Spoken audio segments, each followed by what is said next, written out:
Jumalan suunnitelman mukaan kristitty voi Kristuksen täytetyn työn perusteella saada takaisin hengelliset menetyksensä. Tätä kuvaa Daavidin asteittainen eteneminen kohti Sionia, jonne rakentui lopulta hänen valtakuntansa. Sion kuvaa Jumalan taivaallista kaupunkia. Ainoastaan Sionissa hän saattoi voittaa takaisin menetyksensä. Daavid eteni Sioniin Hebronin kautta. Hebron puhuu yhteydestä Jumalaan ja seurakuntaan. Mitä enemmän rakennamme elämämme Kristuksen täytetyn työn varaan, jonka hän vei täyttymykseen ristinkuolemassaan, ylösnousemisessaan ja taivaaseen astumisessaan, sitä enemmän voimme saada takaisin hengelliset tappiomme. Sionin valoitettuaan Daavid halusi siirtää sinne Jumalan liiton arkun. Hän teki kuitenkin virheen tuodessaan liiton arkkua härkien vetämillä vankkureilla, vaikka Raamatun ohjeiden mukaan liiton arkkua tuli kuljettaa leeviläisten harteilla. Daavidin virheen takia yksi härkävankkureita ohjanneista henkilöistä sai surmansa, kun härät alkoivat pikuroida, ja Ussa tarttui arkkuun tukeakseen sitä. Daavid kuitenkin korjasi virheensä ja leeviläiset nostivat Jumalan arkun tankojen varassa olkapäilleen, niin kuin Mooses Herran sanan mukaisesti oli käskenyt. 1 Aikakirja 15.15.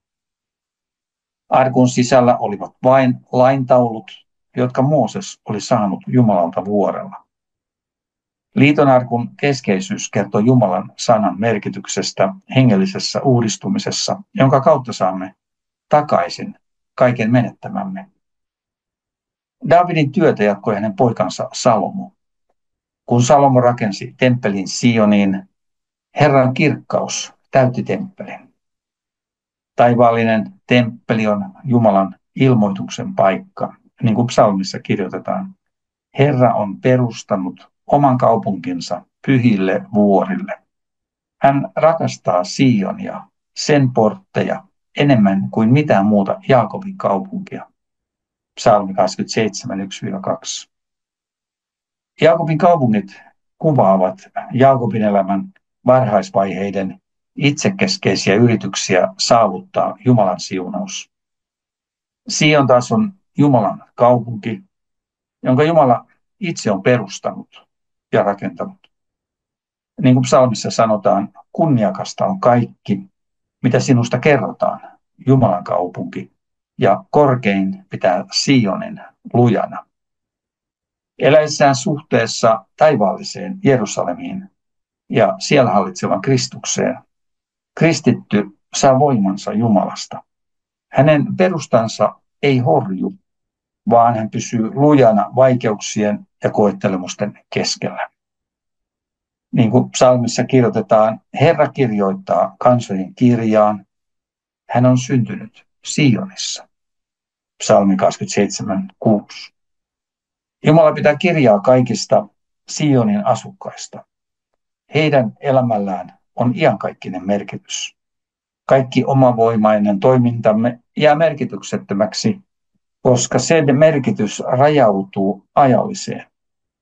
Ikuista on kaikki, minkä teemme Jumalan voimasta suhteessa taivaalliseen Kristukseen. Ja psalmissa kirjoitetaan, ja kaikki tanssivat ja laulavat, sinussa ovat minun lähteeni. Psalmi 27:7. Taivaallisessa Sionissa elävällä on ehtymätön lähde, joka tuo heille jatkuvaa iloa. Salaisten vesilähteiden määrää on vaikea mitata. Tuoretta vettä kumpuaa koko ajan lisää, eikä lähde kuivu. Taivaalliseen Kristukseen nojautuva kristitty on täynnä iloa, koska hän katsoo kaikkia asioita Kristuksen lopullisen voiton valossa.